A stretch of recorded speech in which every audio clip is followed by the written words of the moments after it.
kalau gitu. Ya, Jangan Pak di sini, Jokowi jangan jadi masukan jangan dulu. di sini, nggak baik, nggak baik. Ini Pak Jokowi masuk, Mas. Jangan ya, suami ya.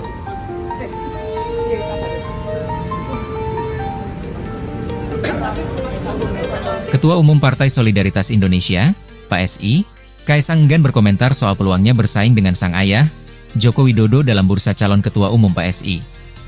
Adapun pertanyaan ini disampaikan usai Kaisang bertemu dengan Gubernur DKI Jakarta Pramono Anung di Balai Kota Jakarta pada Kamis, 12 Juni 2025, sore. Awalnya, Kaisang menjelaskan kepada awak media isi pertemuannya dengan Gubernur Pramono Anung. Kemudian saat ditanya peluang Jokowi maju dalam pemilu raya PSI, Kaisang kemudian ogah berkomentar. Ia berdalih tak enak membicarakan soal internal PSI di kantor Gubernur Pramono Anung. Jangan di sini, jangan di sini. Nggak baik, ucapnya sambil menghindari awak media. Ditanya lebih lanjut apakah Kaisang masih berminat maju sebagai Ketua Umum PSI, ia kembali enggan menjawabnya.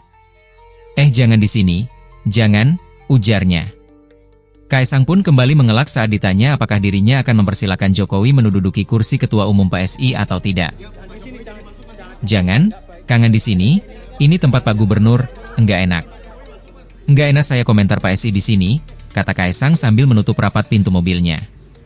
Sebelumnya, Presiden ke-7 Republik Indonesia Joko Widodo, Jokowi, dan Ketum PSI petahana Kaisang Pangarep disebut-sebut bakal bersaing memperebutkan kursi Ketua Umum Partai Solidaritas Indonesia, PSI, selanjutnya. Partai berlogo bunga mawar merah itu bakal menggelar pemilu raya melalui e-voting pada Kongres Nasional PSI untuk memilih Ketua Umum pada Juli 2025 mendatang. Ketua DPP PSI, William Aditya Sarana menuturkan nama Jokowi muncul dalam bursa calon Ketua Umum karena menjadi sosok yang dianggap layak untuk memimpin PSI ke depan. Pak Jokowi adalah mentor bagi kami. Jadi, Pak Jokowi punya tempat istimewa di sini. Sehingga, wajar apabila namanya digaungkan oleh kader kami, kata Ketua Fraksi PSI DPRD DKI Jakarta ini beberapa waktu lalu. Menurutnya, gagasan Jokowi tentang partai politik yang inklusif dan terbuka menjadi inspirasi utama bagi PSI untuk menggelar pemilihan raya terbuka tahun ini. Pak Jokowi pernah menggagas Partai Super Terbuka yang menginspirasi pemira ini. Wajar jika kader PSI memberi tempat istimewa untuknya, ujar William. Selain Jokowi, nama Kaisang Pangarep juga masih menjadi bahan pertimbangan serius di internal PSI. William menyebut, kepemimpinan Kaisang selama ini dinilai positif dan masih diharapkan oleh banyak kader. Ia juga telah menginspirasi banyak orang, terutama di kalangan internal. Kami melihat Mas Kaisang juga patut untuk kembali mencalonkan diri sebagai Ketum PSI, ungkap William.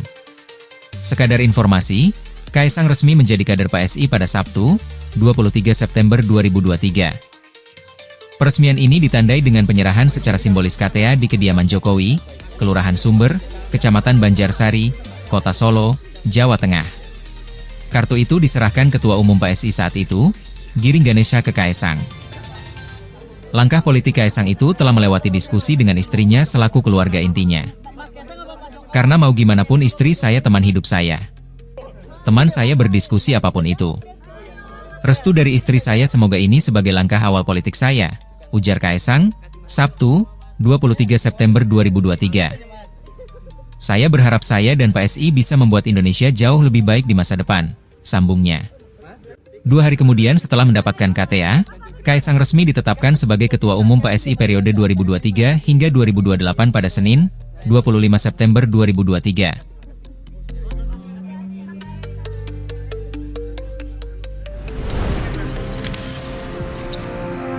Tribun X, menghadirkan lokal menjadi Indonesia.